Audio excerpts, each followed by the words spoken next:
প্রবাসে দেশের ক্রিকেট সংস্কৃতিকে এগিয়ে নিতে এবং কৃতি ক্রিকেটারদের উৎসাহিত করতে বাহরাইনে বাংলাদেশের এক্সপ্যাট্রিয়েট ক্রিকেট এক্সিলেন্স নাইট হয়েছে।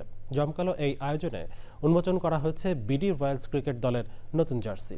বাংলাদেশ দূতাবাসের রাষ্ট্রদূত সহ কমিউনিটির বিশিষ্ট ব্যক্তিরা প্রবাসে যুব সমাজকে খেলাধুলায় সম্পৃক্ত করার উপর গুরুত্ব আরোপ করেন। বাহরাইন থেকে নাজির আহমেদের পাঠানো তথ্য ভিডিওচিত্রে নাফিস ইফতেখারের রিপোর্ট। মরুর দেশ বাহরাইনের বুকে এক টুকরো বাংলাদেশ উপলক্ষ ক্রিকেট আর প্রবাসীদের মিলন মেলা। বাংলাদেশ ইয়াং অ্যাসোসিয়েশন বাহরাইনের উদ্যোগে আয়োজিত এই অনুষ্ঠানে মূল আকর্ষণ ছিল বিডি রয়্যালস ক্রিকেট দলের জার্সি উন্মোচন। প্রতিবারের মতো এবারও বাহরাইন ক্রিকেট ফেডারেশনের KHK লিগ ডিভিশন সি 2026 সিজনে অংশ নিতে যাচ্ছে দলটি।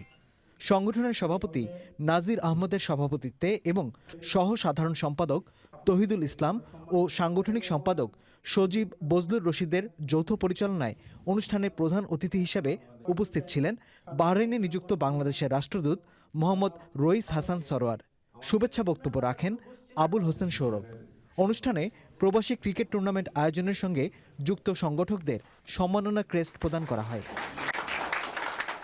অনুষ্ঠানে বিশেষ অতিথি হিসেবে উপস্থিত ছিলেন দূতাবাসের শ্রম সচিব মোহাম্মদ মাহফুজুর রহমান, বাংলাদেশ বিজনেস ফোরাম বাহরাইনের সভাপতি আইনুল হক সরকার, বিশিষ্ট ব্যবসায়ী মোহাম্মদ শফিউদ্দিন সিআইপি, মোতালেব আব্দুল বারী মোল্লা, সাজ্জাদ মোহাম্মদ, মিজানুর রহমান, রফিকুল ইসলাম, নুরুল ইসলাম নূর, আনোয়ার হোসেন ও মোহাম্মদ ইমন সহ বিভিন্ন সামাজিক সংগঠনের নেতারা।